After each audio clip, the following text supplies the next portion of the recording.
Good evening and welcome back to Sports Talk ATL. I am Chase Earl, joined by Alex Lord. The Atlanta Braves won another series. That's 2 in a row. Won both of their series last week, but ended definitely on a sour note. The pitching was outstanding. I think that's the best takeaway. Grant Holmes has been unbelievable. He has 15 strikeouts. He ends up getting a loss because the bullpen collapses. It just was dismal.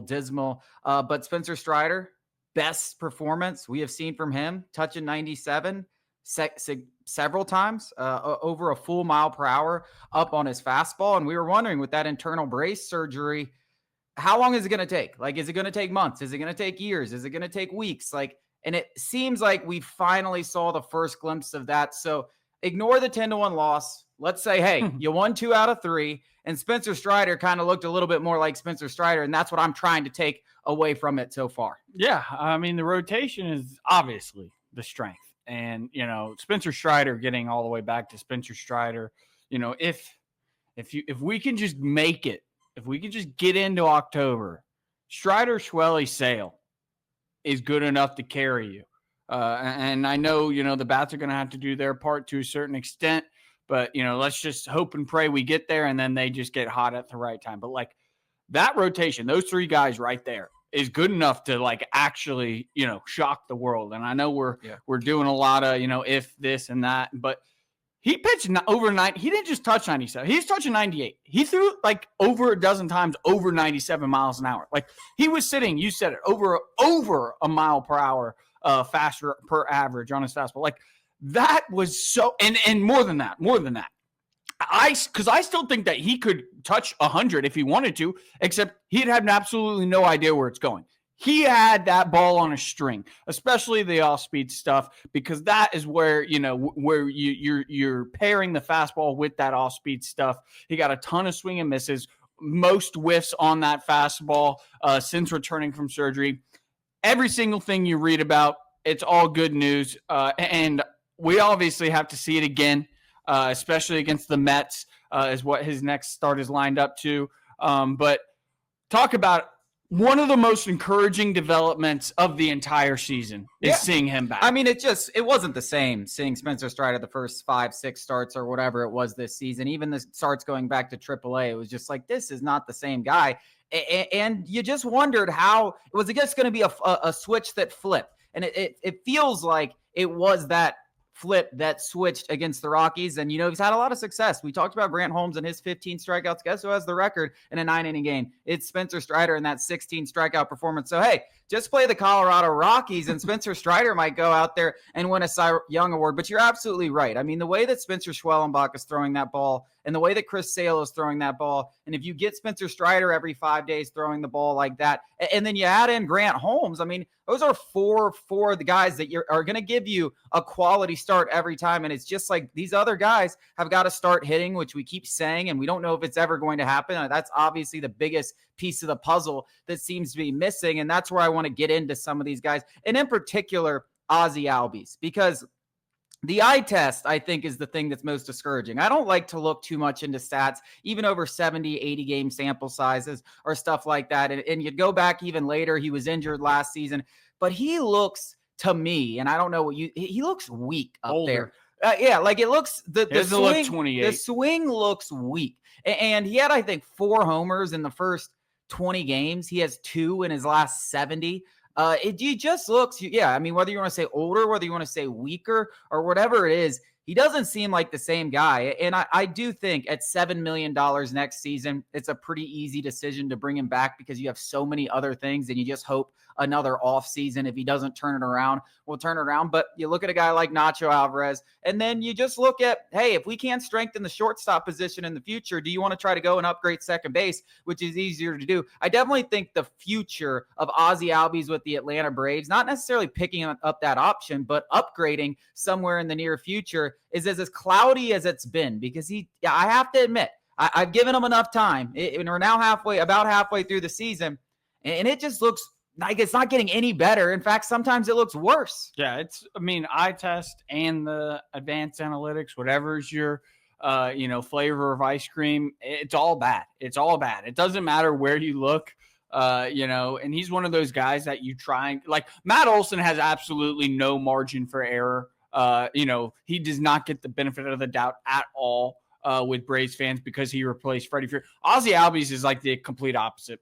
And I'm susceptible to doing it where like I'll go to bat for him. I'll continue to go to bat for him. But it's getting to the point where it's like, he's not really, he shouldn't really be a long-term piece. We're talking about the corner on the infield, whoever's the catcher, Acuna, and even Harris is still, further away than what Ozzie is at right now in terms of the conversation. But yeah, it's concerning. It's really concerning. And what everybody thought, everybody was like, yeah, we're going to pick up those two $7 million options in 2026 and 2027. That is no longer, well, we might pick it up just to kind of maybe move them. But even then, I don't know, depending on how this year goes, who's really going to trade you anything for him? I don't know. I don't think there's any trade value for Ozzie Albies. Yeah. Even, maybe a really slight piece, but at this point, it's not worth. You're selling so far low that it wouldn't even be worth it. Like the way that I look at it, that I think is a legitimate possibility is, if the Braves fall out of it this race, do you start to give Nacho Alvarez some of those starts just to see what you have there? See in an eight. We're going to be out of the race in this hypothetical situation. Maybe that, and then maybe it's a full on competition for that spot next season. But I definitely think looking past just this year, you have legitimate questions, whether it's Nacho Alvarez or trying to find someone in the offseason to replace him if he can't look better. I would hate to give up on him. And I feel like at $7 million, the Braves probably won't. They'll give it the offseason and say, hey, you've had a lot of injury issues. Let's strengthen up. Let's work on some things and try to come back better. I think he's earned that benefit of the doubt, but I definitely don't think it's a slam dunk. Hey, this guy's our second baseman in the future. If you had asked me a year ago, I was writing articles about, hey, like let's find a way to get one of those long-term extensions done with him and Acuna, like just like we did back in the past, keep these guys in the building. Now I'm sitting here like, I don't even know if he's going to be the starting second baseman if things continue to trend in this direction. He's not the only one though. Pretty much everyone not named Ronald Acuna Jr. and Matt Olson, who's been unbelievable, has just sucked. And Austin Riley's been slightly above league average if you look at his OPS over the last month or so, last few weeks. But everyone else sucks. Everyone else is just awful. Nobody's expecting Nick Allen or whoever the hell is starting in left field to do anything. But I'm looking at Mike Harris, Ozzie Albies, obviously, both of the catchers now. And for the Sean Murphy haters and for the Drake Baldwin defenders, guess what? Both of them are slumping bad. In fact, Drake Baldwin is slumping way worse than Sean Murphy. Everyone not named Matt Olson and Ronald Acuna Jr. is not hitting. And it's just it's baffling to me how, what Austin Riley, I'm not going to, give up on that guy again. He is so capable of, just like Matt Olson, going on an absolute tear. Mike Harris is another one where, like I said, he is closer to Ozzie Albies than Austin Riley in terms of like my concern level, where it's like Austin Riley, I'm still, holding out hope that he can turn around and become that, 35%, 40% above league average hitter. Whereas like Mike Harris is, I don't know. I really don't know, because the eye test with Ozzie Albies and the eye test with Mike Harris are, maybe Mike Harris needs LASIK. Maybe he needs glasses. I don't know you don't need to throw. Opposing pitchers who are throwing to Mike Harris in the strike zone should be DFA'd immediately. Yeah. There's no reason to throw to him in the strike zone. Well, the book's out. You're 100% right. The book's out. Like, don't throw the guy strikes. And if you get up on 2 strikes and a 2-strike count, it's even more. Just throw the ball in the dirt, and he's going to swing. And frankly, the book's also out that you can throw a fastball right down the middle, and he'll probably take it on pitch 1. Yeah. So he's easy to get up on, and then he's easy to put away. And the book's out. Like, it is very clear and obvious. I think the reason that I'm not nearly as close on saying, oh, Michael Harris, you got to look for a center fielder, is because I think he's still very, very young. I think the athleticism and just who he is as an athlete when compared to where you look at him and Ozzie Albies is 100%. A night and day difference. And then defensively, you're also getting Gold Glove caliber defense. So even when he's not hitting, like, I think the days that we like to talk about maybe last year and 2 years ago, where we imagine like Michael Harris being a MVP caliber player, I think we can shut the doors on those days, but I still think he can be a 4 or 5 WAR guy, maybe even 6, 7 if he has 1 year. But I think it's going to be closer to, I hate to bring his name up, but a Jason Hayward type deal, where Jason Hayward came up and everyone thought he was going to be an MVP candidate. He had even more hype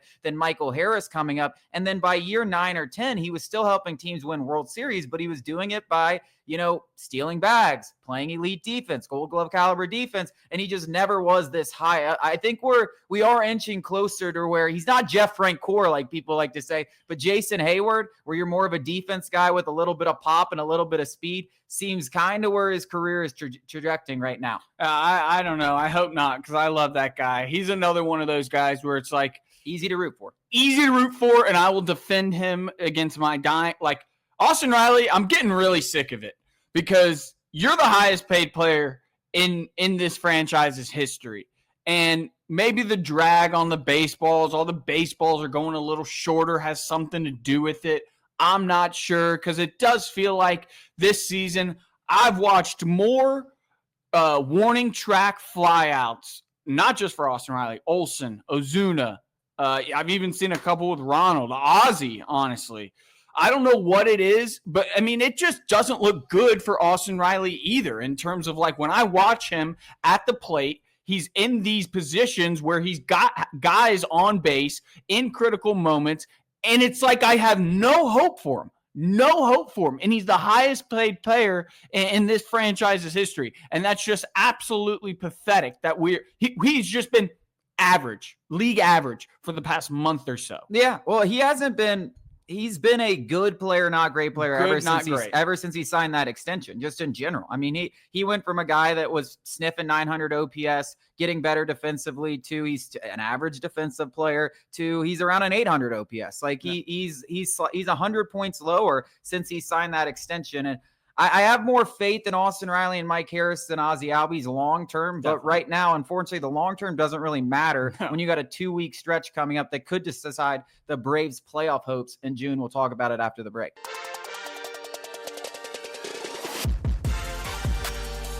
If you're a baseball fan, you know that playoff baseball, there's nothing quite like it. Every pitch, everything kind of hangs in the balance for 3.5 hours. That's what happens in the playoffs. Well, Braves fans are about to get a nice glimpse of it, because they need to start winning baseball games, and they need to start winning baseball games in bunches, specifically when it comes to their interdivisional matchups with the Phillies and the Mets, who, if you think you're going to make up this big hole, the easiest way to do it is by beating a team in your division that you get to play 10 to 15 times every single season. We haven't played the Mets one time. That's about to change over the next week. We're going to play them 7 times. We also have a matchup with the Phillies in there, who we've played 6 times so far this season. It really feels like we talk about their buying or selling thing, that the Braves can't work their way all the way back into this over this 2-week stretch, but they can certainly start to wave the white flag after this 2-week stretch if they don't start playing a lot better, because those teams are good baseball teams. We have not been playing a lot of good baseball teams recently. The Mets are really good. Yeah, we haven't, and you know what they're good at?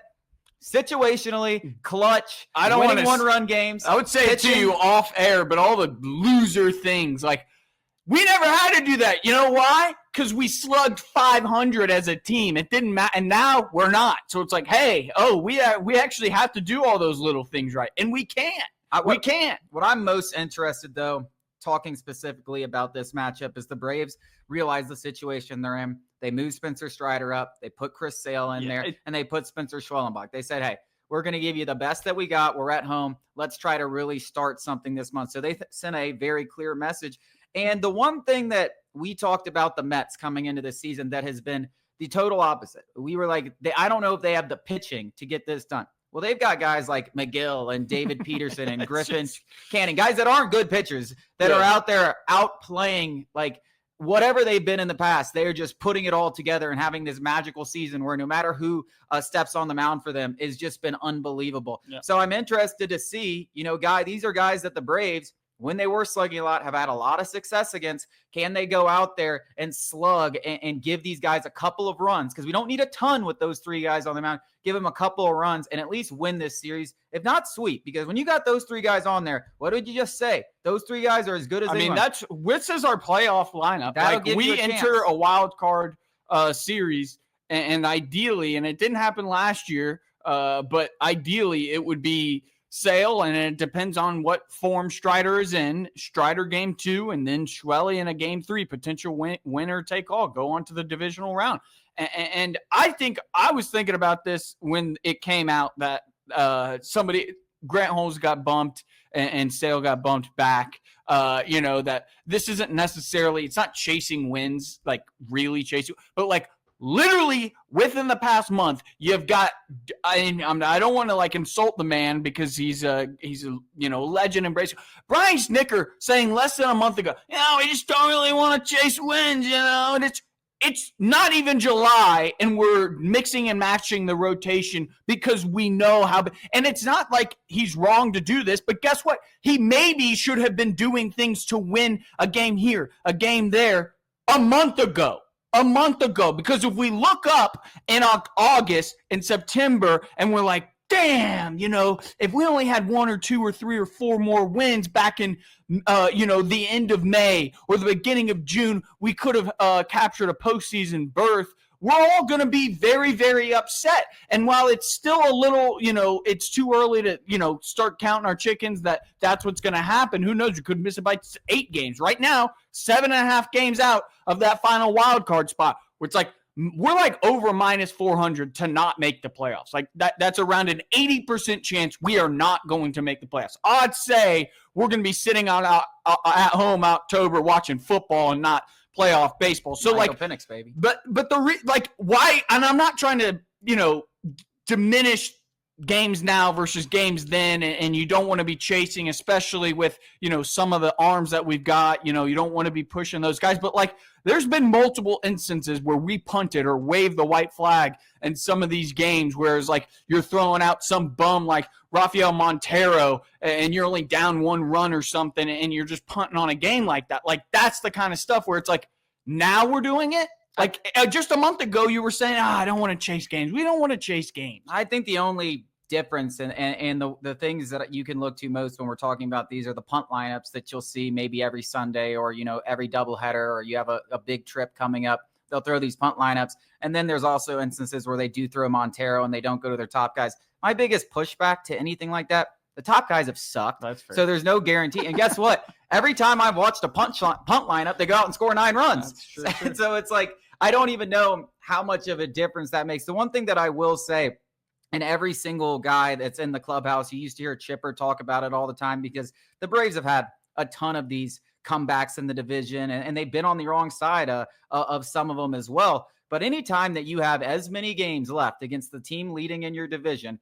as you are back, which in this scenario is kind of ridiculous, but it's 13 games against the Mets and 13, you feel like you have a chance, because every time they step on the field with anybody, they're like, hey, we can win this game. And if we win the next one and win the next one and win the next one. So as long as you have that, I think it's ironic that that's happening right now with 13 games left to play against the Mets. But it is kind of the situation and the scenario that you find yourself in these deep holes. And it's why I'm saying this stretch, when you have the divisional opponents, because that's going to be the easiest way for the Braves to get out of this hole. If they go win 8-9 against Philly the rest of the season, or they go win 10-13 against the Mets, it's going to be the easiest way for them to get out of that hole. Yeah, I mean, and you got to start looking at the wild card. I mean, I've been keeping an eye on them, and the Giants just got a whole lot better. They're one of those wild card teams. Obviously, the Phillies are going, or whichever one, Phillies or Mets, they're one of them is going to be in the wild card. And the Giants just got Devers. So the wild card is, and you got the Padres. You've got the NL wild card is insane. We're like 4 games back of the team that the third team out of the final wild card. Like that's how deep the NL wild card is this year. So it's not going to be easy. Well, and then you throw into the fact that we don't know what our record's going to be against the Padres or against the Phillies, but we do know that we lost 6 out of 7 against the Padres. So they're going to get so that they nod. Own the tiebreaker there. We got swept by the Giants. They're likely going to get that nod. So you're not going to get any help there. And you're right, that NL West combined with the NL East they're 2 great divisions. There's going to be some people left out this year that, and it very well could be us, where we're playing great baseball down the stretch, and we're like, God, we got 3 horses. Phillies, Padres, Giants. Boom. Yeah. Like those are 3 really good teams. Like we're going to have to knock one of those out plus other teams. But just the 3 teams that you're looking at right now, it's like those 3 teams could win every division in the American League. Yeah. Like those 3 teams. And one of them's going to be knocked out if the Braves make it, or we're going to be on the outside looking in. So yeah, in the Devers trade, we don't have enough time to really get into that because we got other things maybe we do later in the show. But that was, talk about a bombshell. And then of course you got info that the Braves were in it, which I'm sure Braves fans love to hear. But we got to go to break. We're going to talk the NBA Finals and the U.S. Open coming up after the break.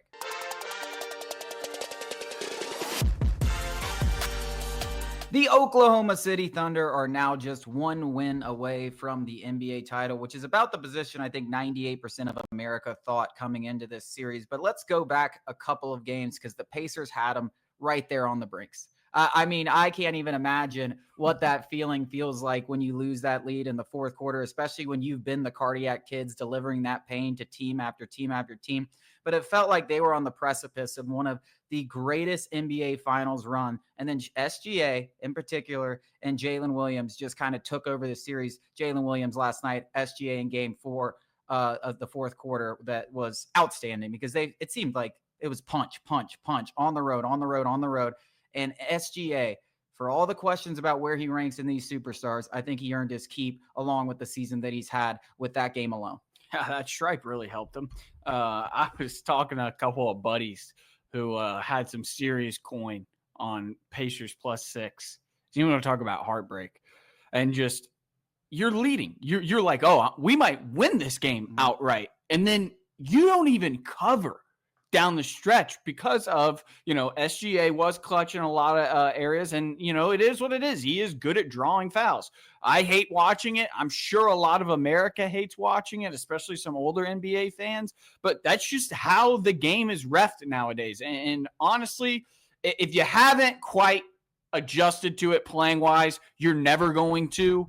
So I am not going to be, I'm not going to diminish what SGA did because he did draw a lot of fouls late in that game. I think all you got to do is tip your cap. I think like all Indiana has to do is blame themselves down the stretch in game 5.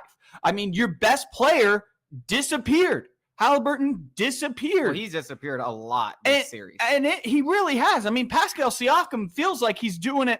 And I know they've got a couple of other guys, but Nembhard, I mean, you can't keep relying on Nembhard. I mean, Pascal Siakam is your best player, and then Hallie is second. And those two guys should be leading you down the stretch. And Pascal is, I feel like, doing all he can.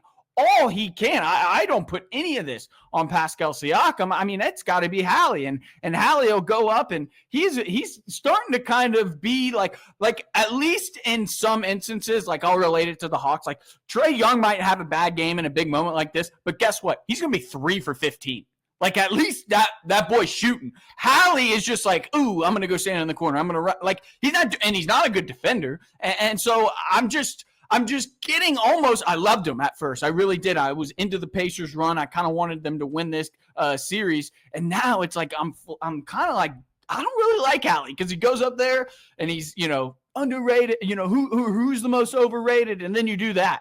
Like maybe they were right. He definitely has disappeared. And I think the people like the Stephen A. Smiths of the world who hung on to their takes that Halliburton was not a superstar. You're seeing exactly why, because you're right. In these big games, he's clearly the second best player on his own team, not maybe the fourth best player on the entire court. There's not 4 superstars in this game. There's only one. That's SGA. And Jalen Williams has kind of become a fantastic Robin. I saw some people, I think it was Brian Windhorst, say that Jalen Williams can have a Scottie Pippen type career. And I think that's an interesting comparison. I mean, I'm just saying, because of who the Oklahoma City Thunder are. Like, think about how jacked up this team is going to be moving forward and the amount of confidence this championship is going to get them for these playoff runs in the future. I mean, this team could easily knock down 3, 4, 5 championships. I don't think there's any – they have too much talent and too much young talent, too many picks, and they have one of the best GMs in the game. That's one of the most ridiculous things I've ever heard for so many different reasons. And maybe I'll take some leaps here, and you could tell me I'm wrong, whatever.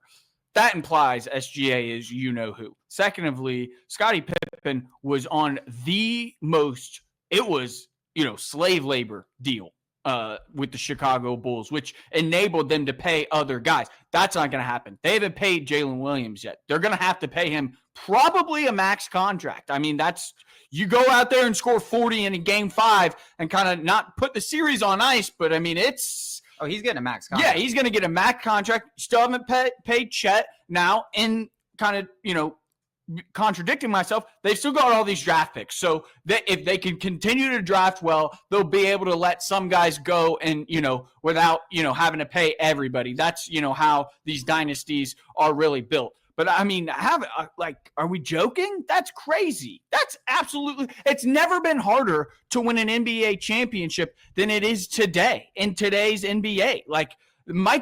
Dynasties are dead in the NBA. I really do believe that. I don't think OKC is going to win. I mean, maybe they win another one in the next 5 years, but to act like it's also, if they were in the East, that would be a whole nother thing. You're in the harder side of the NBA, the way more difficult side. And that isn't even considering, KD's probably staying in the Western Conference.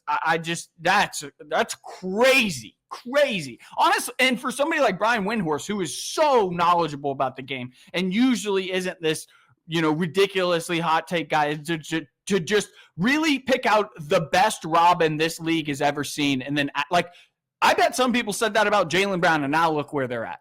That's crazy to say. Yeah, I think the point is that they believe that Jalen Williams can be significantly better than Jaylen Brown. And I think that's fair. I think, yeah, I don't think that's crazy to say. I mean, he's a way better defender, and good Lord, what he did in Game 5. I mean, that was special. He's had moments in these playoffs where he's been the Batman. Yes. And it's kind of usually been in big moments, like Game 5. They kind of need him to have that big moment. Game 7 against the Thunder, obviously they kill him, but Jalen Williams was the star of the show. So I think it's more just relating him to, he can be that guy that went on the nights that SGA isn't. Yeah. And this Thunder team, the way they're constructed, who's pulling the strings back there, being a multiple-time executive of the year. And I think there's a lot more questions around the Western Conference than people realize because of everything you just said. It's hard to keep these teams together, and the Thunder are in the best position to keep not all of their guys, but they have so many guys that it's all right, well, we'll just plug and play this guy. We'll just plug and play that guy. But you're right. It is the typical conversation where it's a dynasty. Yeah. You haven't even won the first championship, and we're already talking dynasty. We said the same thing about the Celtics last year, and they don't even make it back to the finals. We'll talk the U.S. Open coming up after the break.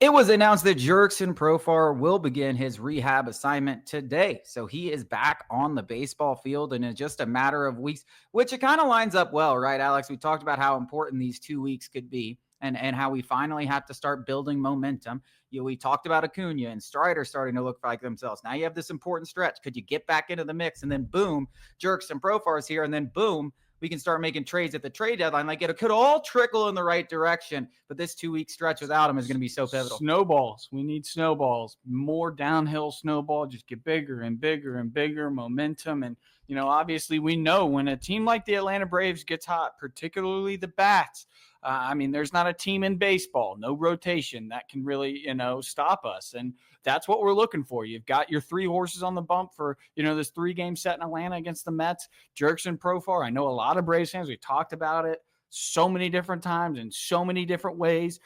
Everybody in left field sucks, guys. Even if Profar did rob us blind, that is secondary to the fact that I want to make the playoffs this year. We can worry about that in the offseason.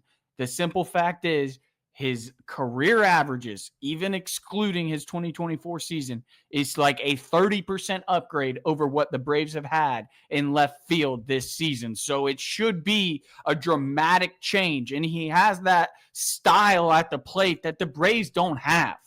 We're living and dying by the long ball right now. And, we're mostly dying, it feels like. He is a different kind of a batter, and him putting him in that 2-hole right behind Acuna and bumping everybody down, you lengthen out the lineup a little bit, and once again, just like Acuna's kind of had a little bit of a trickle-down effect, Profar should have at least a similar, not the same, but a similar amount. Yeah, the Profar dynamic's going to be interesting because we're either going to win games, and whether Profar plays a huge factor in that, or even if he's an average player and he's way better than Eli White, because you're right. I think it's going to be hard for him to be worse than what the Braves have gotten in left field. But if it doesn't translate to wins, he's going to be lonely out there in left field because there are a lot of people like myself who are pissed off in the entire organization. That Hank Aaron tear is probably going to have some nasty words coming down. You get a few drunk guys out there in left field, and it's going to be like he's playing on the road every single night, much like it was when Marcell was on. The bullpen's going to be like visiting bullpen guys are going to be like, they're not even chirping us. They're chirping Profar. And it really is going to come down to wins or losses because Truist Park in general can have some interesting vibes down the stretch if this team is out of it, because we haven't experienced that. I mean, Truist Park has never had a season where they haven't been involved in the playoff push when they were expected to. They only had one season, 2017. I believe the inaugural season was the only season that they didn't make the playoffs. So this has been a playoff team every single time. This has been a World Series champion team, and they've filled the park like it. And I'm interested to see what that dynamic's going to be like if things don't change in a hurry. The Boo Birds will be out for at least Profar. I did something on it. Go check it out on the site, SportsTalkATL.com. He's going to have a very similar run. I'm not comparing the two before people get their panties in a wad, but him and Ozuna, at least in terms of how Braves fans feel about them, it's going to be an eerily similar dynamic where Braves fans are going to boo you in Truist Park. As soon as you start helping them win games, they'll turn to cheers. You can absolutely bet your bottom dollar on it. And all you old guys are going, oh, you cheated the game. It's true. I only care about getting to the postseason right now. Even the old guys, though, like everyone has that sense of where you cheated the team. And I've gotten on here and ranted about him, and it does piss me off. But you know what? I don't care what you are. If you're a fan of the team, you want to see the team win. Yeah, and you don't want to lose. You don't want in spite of him. And funny enough, my dad was like that. He was such a spiteful and I don't want to say. I'm trying to think of the stubborn, very stubborn. Where he's like, I will, cut off my nose in spite of my face, or whatever that saying is. Where it's like, are you an idiot? Like, you're actually that dumb? No, I don't care. I want to make the playoffs. Then that's the thing. Because things have been so dismal, particularly in left field, I think that thing switches quickly if he has some big hits and this team starts winning games. He will all of a sudden become a crowd favorite. Yep. And frankly, the Braves kind of need it to happen, not just for this season, but next season as well, and the season after that. They are in a crappy spot with that contract. So if he comes out here and sucks, I mean, they're on the hook for $28 million. We'll have something to talk about. Yeah. I'm tired of talking about crappy things. I want to talk about good things. We have the Falcons for that. Just kidding. Penix is coming back. We got one more segment coming up after the break.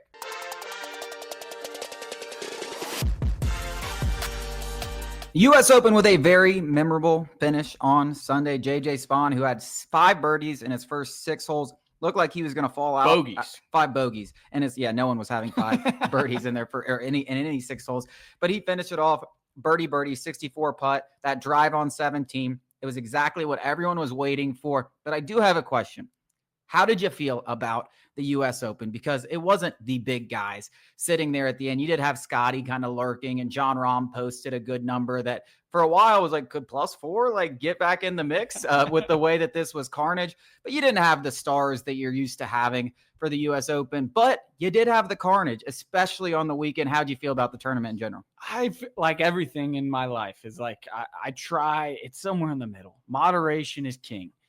Anything on the extremes, if you look at a bell curve, that sweet spot, 60% in the middle. It's like the U.S. Open should be hard. It should be. People shouldn't be going and shooting 12, 15 under. That shouldn't be the winner. But there should be a delicate balance that hey, I'm not watching this to see J.J. Spaun, and no disrespect to J.J. Spaun. It was an unbelievable moment for him. I mean, you did see him fight through adversity. You mentioned it at the beginning of his Sunday round, but no offense, I don't care about I was rooting for Sam Burns, LSU guy, but even still, Sam Burns is top 25 player. I'm rooting for the big dogs. I want to see the big dogs on Sunday going at it. I mean, I was talking with somebody. You could have a tournament of just the guys that didn't make the cut, and you would get a ton of eyeballs. That's how popular, or, the big dogs didn't even make the cut, some of them, a lot of them. So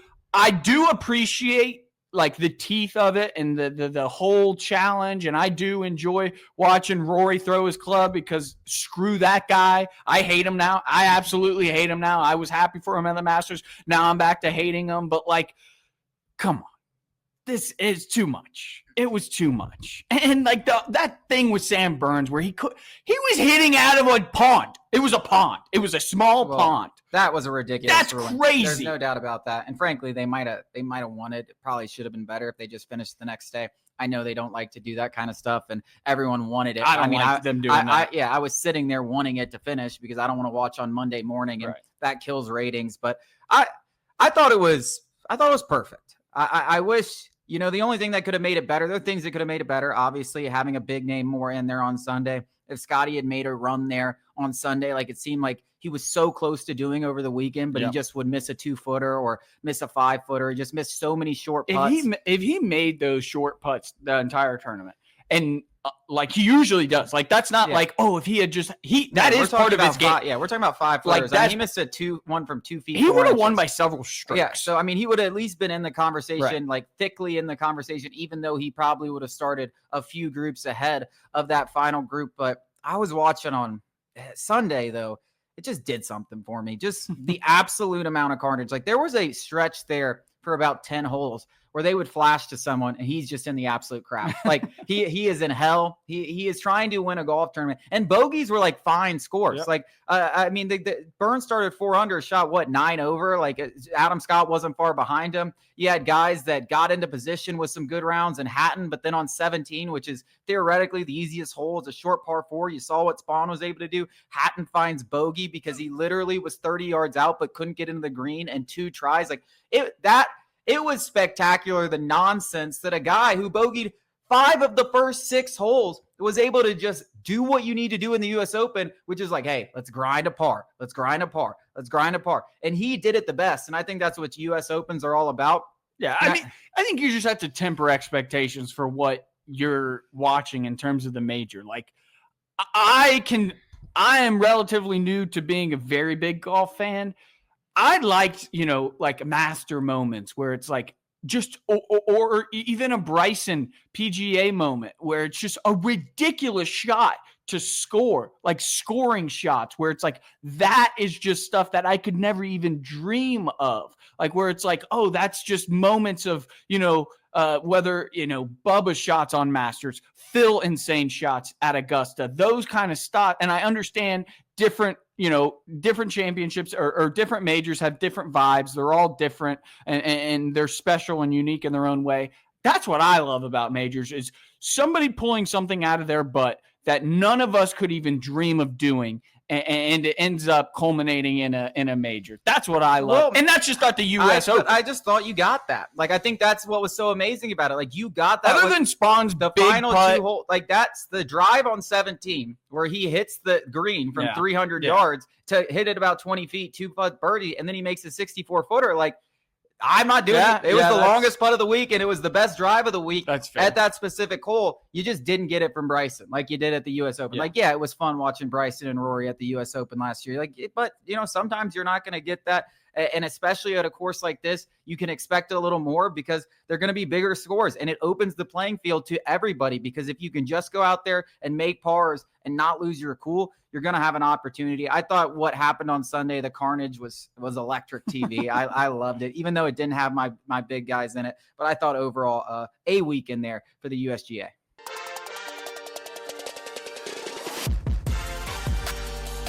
Spencer Swellenbach on the bump tonight against the dirty, filthy Mets. Can they get a win? And will Spencer Swellenbach continue this tremendous run that he has been on of late? I mean, the last time we saw him against the Mets, it was a game, it was a performance that propelled us to the playoffs. It was game 161, I think, or was he 162? Yeah, no, that 161, they ended up blowing the game, but yeah, he was unbelievable. Yeah, and I think he went 6 and gave up 1 run, and obviously that team didn't have Soto, and they didn't have this Pete Alonso, who has been absolutely unbelievable. But guess what? Soto and Lindor have been dreadful with runners in scoring positions. In fact, the entire Mets lineup has been horrible, just like the Atlanta Braves. So this is a great opportunity for Swelly to kind of start putting his stamp on the division and like, hey, I own you guys in the most critical moments of at least the Brave season right now. Every time we've seen Spencer Swellenbach on the bump in a big game, this is why we keep complaining about how we need the Braves to make the playoffs this year because we want to see Sale and Swelly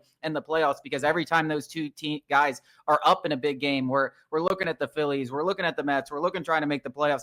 They haven't just pitched well. They pitched as well as they possibly could. They are pitching at an elite level, a Cy Young level every time they take them out. And I don't see any reason why this one should be different. That's not to say the Braves will win because we don't know if their offense will score a run.